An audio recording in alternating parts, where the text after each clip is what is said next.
Ciao Juventini and welcome to my channel. Champions League night is over. Juventus won 2-0. Let me take you through the feelings and emotion and an analysis about this game. Before we start, don't forget to like, share and subscribe to the video. This community is growing, but we need your support. Comment because we like to hear what you think about my content and how I can improve.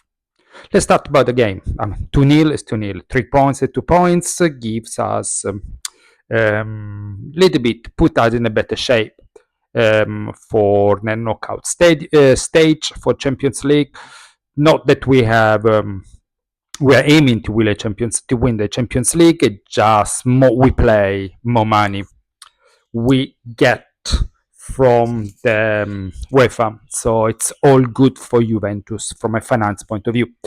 I think we did some calculation and there are 4 points left that should secure us a comfortable pass to the knockout stadium.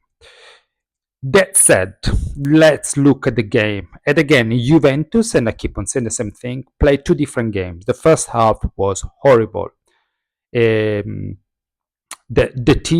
Portuguese team, completely destroyed us. Really, they did whatever they want to do it. They played. They had so many chances. Di Gregorio was one of the best player. Everything was wrong. The midfield was not filtering, was not passing, was not creating chances. David missed one amazing big chances. Then things changes. The second half, Spalletti started to risk something, start to apply his thinking, start to apply what he believes. So on the back, they will become 4. Midfield out Locatelli, and everything has changed. We've seen different dynamics. We've seen different games. McKennie played quite well, and he scored a very good goal. The McKennie movement were quite right, and David scored. And when he was substituted, it was hugged by Spalletti. So let's start to analyze department by department. The defense was shocking. I mean, definitely the experiment trim back with Commander on the back, it's ended. I mean, Bremer is back, Rugan is back.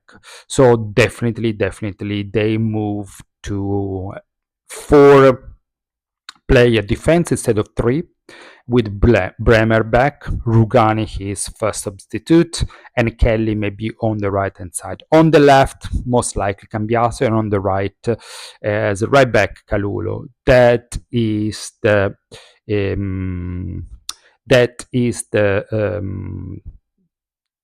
new formation. Second thing is the midfield, definitely midfield and 2 with Locatelli and Miretti. Miretti, unfortunately, couldn't get the right balance and wasn't able to repeat the performance he repeated in the past.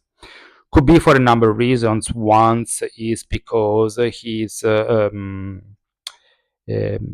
maybe feel pressure, or maybe it wasn't the right time that wasn't giving him possibility. Definitely the opposite team was pressuring, was putting a lot of pressure on it, so he didn't perform as well as we were expecting. And Locatelli did the usual Locatelli with passing, very simple attitude. So they were not the playing, and the midfield was not turning around. And I mean, I keep on saying Locatelli is not the right person for this midfield. If we were talking about a proper Juventus, he would have been sitting on the bench all the time. Definitely Locatelli is someone that maybe needs a bit of rest, and it's overrated. Definitely when Locatelli came off, the team played differently. And I still say that, I mean, 2 midfield is fine, but we should play with 3 midfield because it gives more protection to the defense, and provide more support to the attack. Zegrova, you can see, I mean, that was the classical answer. Everyone was waiting. Everyone was asking why Zegrova is not playing football. Why Zegrova is not playing football? Zegrova is not the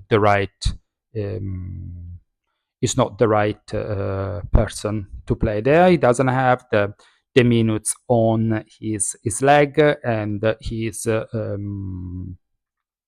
doesn't have the minutes, and is not able to play 45 minutes. That's why he was used for 5, 6, 7 minutes all the time. Ildiz, of course. McKennie is the classical player that normally doesn't is not a world-class player, but he is always there.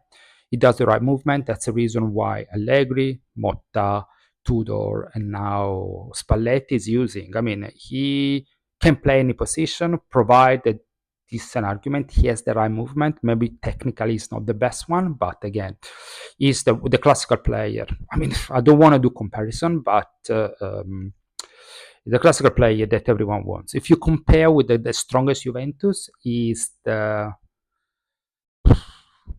quality-wise, it could be the Conte or the Gattuso of the Milan of Juventus. Of course, the gap is massive, but Gattuso was the less skilled player, but was always useful because was doing a good job.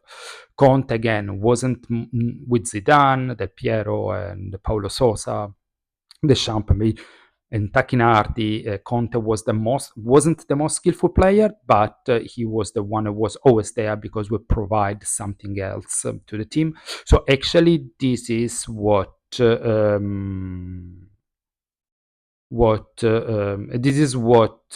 McKennie is doing.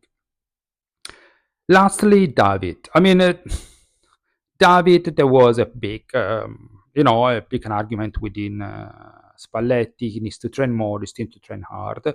He played. The first half was completely bad, completely wrong. But the second half, he played quite decent. He scored the goal, and the goal was the end of, maybe some pressure. Now he starts feeling less pressure. He's training differently. He starts understanding how to play in Italy and what is expected from him.